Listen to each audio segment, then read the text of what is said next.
नमस्कार दोस्तों, स्वागत है आप सभी का जीके ट्रिक्स खजाना चैनल के अंदर। तो आज हम देखेंगे अपने प्राचीन सभ्यताओं के बारे में। कल हमने इतिहास के इंट्रोडक्शन पार्ट को कंप्लीट किया था। ये आज हमारा इंडियन राजस्थान हिस्ट्री का सेकंड टॉपिक है। तो बढ़ते हैं सबसे पहली सभ्यता अपनी गणेश्वर सभ्यता की ओर। तो गणेश्वर सभ्यता की अगर मैं बात करूंगा तो हमने कल भी लेक्चर में डिस्कस किया था कि गणेश्वर सभ्यता का जो स्टार्टिंग हुई थी वो कब हुई थी। तो 2800 बीसी के आसपास, 2800 ईसा पूर्व के आसपास गणेश्वर सभ्यता का क्या हुआ था, अपना उत्खनन हुआ था। गणेश्वर सभ्यता अपने सीकर जिले के निमका थाना के अंदर मिली है अपनी। यहाँ पर अपन गणेश्वर का टीला प्राप्त हुआ। कहाँ पे? सीकर जिले के निमका थाना में। और गणेश्वर सभ्यता किस नदी के किनारे प्राप्त होती है? बहुत सी बार क्वेश्चन पूछा गया है। तो कांतली नदी के किनारे पे गणेश्वर सभ्यता मिली है अपन को। गणेश्वर सभ्यता की खोज किसके द्वारा की गई थी? तो गणेश्वर सभ्यता की खोज की अगर मैं चर्चा करूंगा तो इसकी खोज रतन चंद्र अग्रवाल जी के द्वारा 1972 ईस्वी में की गई थी। उत्खनन करने के बाद इन्होंने पाया कि जो गणेश्वर सभ्यता रही होगी अपनी 2800 ईसा पूर्व के टाइम की रही होगी। तो गणेश्वर सभ्यता के बारे में तीन सबसे इंपॉर्टेंट बात होती है कि ये अपने सीकर जिले की निमका थाना के अंदर मिली है। कौन सी नदी के किनारे प्राप्त हुई है? तो गणेश्वर सभ्यता अपन को कांतली नदी के किनारे प्राप्त होती है और इसकी खोज रतन चंद्र जी अग्रवाल के द्वारा 1972 के अंदर की गई है। नेक्स्ट इंपॉर्टेंट टॉपिक हो जाएगा यहाँ पर अपना, इसका उत्खनन का जो कार्य है वो रतन चंद्र जी अग्रवाल के द्वारा और विजय कुमार के द्वारा किया गया 1977 के अंदर। तो ये आपको पता होना चाहिए कि अपना उत्खनन का कार्य गणेश्वर सभ्यता का रतन चंद्र जी अग्रवाल और विजय कुमार के द्वारा 1977 के अंदर किया गया था। अब ये जो गणेश्वर सभ्यता है उसको प्राक हड़प्पा सभ्यता के नाम से जाना जाता है। साथ ही इसको पूर्व हड़प्पा कालीन सभ्यता भी कहा जाता है। बहुत ही इंपॉर्टेंट सा क्वेश्चन हो जाता है और है ना, कंफ्यूजिंग भी है क्योंकि इसको ताम्रवती सभ्यता की जननी कहा जाता है। जबकि आप देखेंगे कि जब अपन आगे पढ़ेंगे आर्य सभ्यता के बारे में तो ताम्रवती नगरी कहा जाता है। किसको? आर्य सभ्यता को। बट जब अपन चर्चा करेंगे ताम्रवती नगरी या ताम्रवती सभ्यता की जननी किसको कहा जाता है, तो गणेश्वर सभ्यता आंसर को टिक करना होगा। गणेश्वर सभ्यता को अपना पुरातत्व का पुष्कर के नाम से भी जाना जाता है। और यहाँ पर अपने जो गणेश्वर सभ्यता के अंदर जो मकान अपन को प्राप्त हुए वो किसके बने हुए थे? अपने पत्थर के बने हुए मकान है यहाँ पर। और बांध के भी साक्ष्य अपन को गणेश्वर सभ्यता से प्राप्त होते हैं। जब गणेश्वर सभ्यता थी तब यहाँ पर जो मनुष्य था वो किस टाइप का था? तो मनुष्य यहाँ पर शिकारी प्रवृत्ति का होता था। मनुष्य यहाँ पर शिकारी प्रवृत्ति का होता था। यहाँ से हमें तांबे के बाणाग्र, कुल्हाड़ी, भाले, चूड़ियाँ आदि प्राप्त होती है। तो बहुत इंपॉर्टेंट चीज़ है कि कितनी बार क्वेश्चन में पूछा जाता है कि गणेश्वर सभ्यता से ऑप्शन दे देंगे कि आपको कौन कौन सी चीज़ें हैं मिली हैं, तो आपको एक कौन सी विषम है वो बतानी होगी। तो आपको पता होना चाहिए कि यहाँ से तांबे के बाणाग्र, कुल्हाड़ी, भाले, चूड़ियाँ आदि चीज़ें हमको गणेश्वर सभ्यता से प्राप्त होती हैं।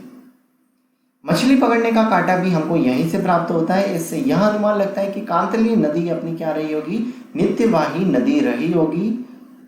यहाँ पर अपन को जो मृद भांड मिलते हैं वो कपिस वर्णीय मृद भांड प्राप्त होते हैं। अर्थात अपन कह सकते हैं कि ये जो मृद भांड थे काले और नीले रंग के थे और यहाँ पर छल्लेदार बर्तनों का प्रयोग किया जाता था और तस्तरिया व प्याले का प्रयोग भी किया गया था। तो ये कुछ बातें थी जो आपको गणेश्वर सभ्यता से रिलेटेड पता होनी चाहिए। तो एक बार वापस से आपको मैं बता देता हूँ कि गणेश्वर सभ्यता के बारे में, कि गणेश्वर सभ्यता अपनी सीकर के निमका थाना जिले में के अंदर गणेश्वर का टीला 2800 ईसा पूर्व मिला था। यह कांतली नदी के किनारे अपन को प्राप्त हुई थी। इसकी खोज रतन चंद्र जी अग्रवाल के द्वारा 1972 ईस्वी में की गई थी। उत्खनन का कार्य रतन चंद्र जी अग्रवाल और विजय कुमार के द्वारा 1977 ईस्वी में किया गया था। इसको प्राक हड़प्पा सभ्यता और पूर्व हड़प्पा कालीन सभ्यता के नाम से भी जाना जाता है। गणेश्वर सभ्यता को ताम्रवती सभ्यता की जननी भी कहा जाता है और पुरातत्व का पुष्कर के नाम से भी इसको जाना जाता है। यहाँ पर जो मकान मिले हैं वो पत्थर के बने हुए थे और यहाँ पर बांध के होने के भी साक्ष्य अपन को प्राप्त होते हैं। साथ ही यहाँ पर जो मनुष्य हुआ करता था वो शिकारी प्रवृत्ति का होता था। तो यहाँ से हमें तांबे के बाणाग्र, कुल्हाड़ी, भाले, चूड़ियाँ आदि चीजें भी प्राप्त होती हैं। मछली पकड़ने का जो कांटा था वो यहाँ से मिला है। तो हम कह सकते हैं कि जो अपनी कांतली नदी रही होगी वो अपनी नित्यवाही नदी रही होगी। तो ये जो इंपॉर्टेंट चीजें थी आपको गणेश्वर सभ्यता के बारे में पता होनी चाहिए। नेक्स्ट अपन बढ़ते हैं अपनी कालीबंगा सभ्यता की ओर। तो कालीबंगा सभ्यता की जब चर्चा करते हैं तो आपको पता होना चाहिए कि कालीबंगा में कालीबंगा का क्या अर्थ होता है। कालीबंगा का अर्थ होता है अपने काले रंग की चूड़ियाँ। कालीबंगा सभ्यता का जो समय रहा था अपना 2300 ईसा पूर्व से अपना 1750 ईसा पूर्व के समय पर कालीबंगा सभ्यता रही होगी। इसकी स्थिति अपनी हनुमानगढ़ जिले गगन नदी के किनारे पर कालीबंगा सभ्यता बसी हुई थी।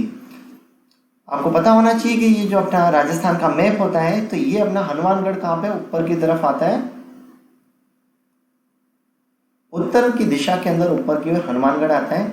अगर आपने राजस्थान के मैप को याद करने का ट्रिक जो मैंने बना रखी है वो वीडियो नहीं देखा है तो आप चैनल के अंदर जाके देख सकते हैं कि हमने राजस्थान के मैप को बहुत ही बखूबी याद करने के लिए बहुत ही अच्छी ट्रिक बना रखी है आपके लिए, तो एक बार जरूर विजिट करिए उसको। नेक्स्ट बात अगर मैं कालीबंगा की बात करता हूँ तो इसकी सर्वप्रथम जो जानकारी जो प्राप्त हुई थी वो एलपी टेस्टिटोरी ने दी थी। साथ ही यहाँ पर कालीबंगा के अंदर मात्र सत्तात्मक समाज होता है। बहुत ही इंपॉर्टेंट बात है, इसको टिक मार्क कर दीजिएगा कि कालीबंगा सभ्यता के अंदर अपना मात्र सत्तात्मक समाज पाया जाता था। इसकी खोज 1952 में अमलानंद घोष के द्वारा की गई थी। किसकी? कालीबंगा सभ्यता की।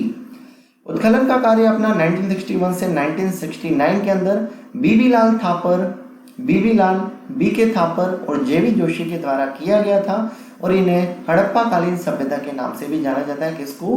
कालीबंगा सभ्यता को हड़प्पा कालीन सभ्यता भी कहते हैं। डॉक्टर दशरथ शर्मा की एक पुस्तक है, नाम है इसका, बहुत ही बार पूछा गया क्वेश्चन है कि डॉक्टर दशरथ शर्मा की एक पुस्तक है राजस्थान थ्रू दी एजेज। इसमें कालीबंगा सभ्यता को हड़प्पा सभ्यता की तीसरी राजधानी कहा गया है। तो बहुत ही इंपॉर्टेंट बात होती है कि कितनी बार पुस्तकों के बारे में पूछ लिया जाता है कि राजस्थान थ्रू दी एजेज वो किसके द्वारा लिखी गई थी, तो ये डॉक्टर दशरथ शर्मा के द्वारा लिखी गई है। इसमें कालीबंगा को हड़प्पा सभ्यता की तीसरी राजधानी कहा गया है। नेक्स्ट मैं बात बता दूं कि कालीबंगा इसको दीनहीन की बस्ती के नाम से भी जाना जाता है। कालीबंगा सभ्यता को दीनहीन की बस्ती के नाम से जाना जाता है। इसकी बनावट अपनी ग्रिड शैली में बनी हुई है और इसको शहरी सभ्यता के नाम से भी जाना जाता है। बहुत ही सिविलाइज्ड सोसाइटी के रूप में बनी हुई थी ये। यहाँ पर जो सड़कें थी वो एक दूसरे को 90 डिग्री के एंगल के ऊपर काटती थी। नेक्स्ट इंपॉर्टेंट बात हो जाएगी कि यहाँ पर तंदूर बेलनाकार आकार के थे। तंदूर का आकार क्या था अपना? बेलनाकार आकार के थे। यहाँ पर मोहर जो थी वो क्या थी? बेलनाकार आकार की थी। अब ये जो कालीबंगा सभ्यता थी इसको दो भागों में विभाजित किया गया था। पहला तो अपना पश्चिमी भाग और दूसरा हो जाएगा अपना पूर्वी भाग हो जाएगा। जो पश्चिमी भाग था वो ऊंचाई पर बना हुआ था अपना। पश्चिमी भाग क्या हो जाएगा? अपना ऊंचाई पर बना हुआ भाग। कालीबंगा सभ्यता में अपन को युग्मित श्वाधान भी मिलते हैं। क्या मिलते हैं? युग्मित श्वाधान मिले हैं। इसका उत्खनन का कार्य 5 स्तर पर किया गया था। प्रथम व द्वितीय स्तर पर अपना पूर्व हड़प्पा कालीन सभ्यता, तृतीय व चतुर्थ व पंचम स्तर के ऊपर हड़प्पा कालीन अवशेष भी मिले हैं। ये आपको मैंने पहले ही बता दिया कि यहाँ पर रोड्स जो थे वो एक दूसरे को क्या करते थे? 90 डिग्री के एंगल के ऊपर काटते थे।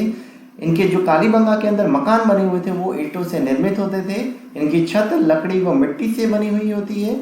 नालियाँ लकड़ी की नालियाँ बनाई गई थी और इनके घरों के जो दरवाजे थे वो पीछे की ओर खुलते थे, रोड की तरफ नहीं खुलते थे। तो बहुत ही इंपॉर्टेंट बात थी जो हमने कालीबंगा के बारे में बता दी आपको। और कुछ बातें जो मैं आपको बता देता हूँ यहाँ पर कि कालीबंगा में 7 अग्नि वेदिकाएं भी प्राप्त हुई हैं। कालीबंगा के अंदर अपन को छिद्रित खोपड़ियां भी प्राप्त हुई है। यहाँ से पता चलता है कि शल्य चिकित्सा के प्रमाण भी इससे अपन को मिलते हैं यहाँ पर। और यहाँ पर अपने लाल रंग के मृदभांडों का भी मिलना जिस पर सफेद व काली पट्टियां बनी हुई हैं। कृषि के अंदर यहाँ पर 2 फसलों की बुवाई की जाती थी और जुते हुए खेत के प्रमाण भी अपन को यहाँ से प्राप्त होते। तो कृषि के अंदर यहाँ पर 2 फसलों की बुवाई की जाती थी और यहाँ पर जुते हुए खेतों के प्रमाण भी प्राप्त हुए हैं। दूसरे यहाँ पर कब्रों की अगर मैं बात करूंगा तो यहाँ पर आयताकार व अंडाकार प्रकार की और वृत्ताकार प्रकार की कब्र पाई जाती थी। बहुत ही इंपॉर्टेंट बात है कि इसमें जो सिर जो रखा जाता था अपने उत्तर के अंदर और पैर दक्षिण के अंदर रखकर क्या करते थे? शव को क्या किया जाता था? गाड़ा जाता था। पशुपालन के साक्ष्य भी प्राप्त होते हैं। ऊँट के अवशेष भी अपन को कालीबंगा सभ्यता से मिलते हैं। किसके? ऊँट के अवशेष भी अपन को कहाँ से मिलते हैं? कालीबंगा सभ्यता से प्राप्त होते हैं। मकान में दरार भूकंप के प्रमाण को दर्शाते हैं। तो इससे पता चलता है कि कालीबंगा सभ्यता का खत्म होने का एक रीजन एक क्या रहा होगा? अपना भूकंप भी रहा होगा। तो यह था आज अपना इम्पोर्टेंट सेशन अपने सभ्यताओं के बारे में। तो आज इसके अंदर हमने गणेश्वर सभ्यता और कालीबंगा सभ्यता के बारे में चर्चा की। कल दूसरी और सभ्यताओं के बारे में चर्चा करेंगे। तो अगर राजस्थान के आप किसी भी एग्जाम की तैयारी कर रहे हैं तो राजस्थान हिस्ट्री से रिलेटेड जितने भी लेक्चर हैं आप इस प्लेलिस्ट में देख सकते हैं। तो अगर ये वीडियो आपको अच्छा लगा हो तो ज़्यादा से ज़्यादा इस वीडियो को शेयर करना है और अगर हमारे चैनल पर नए हैं तो चैनल को सब्सक्राइब करना ना भूलें। Thank you guys.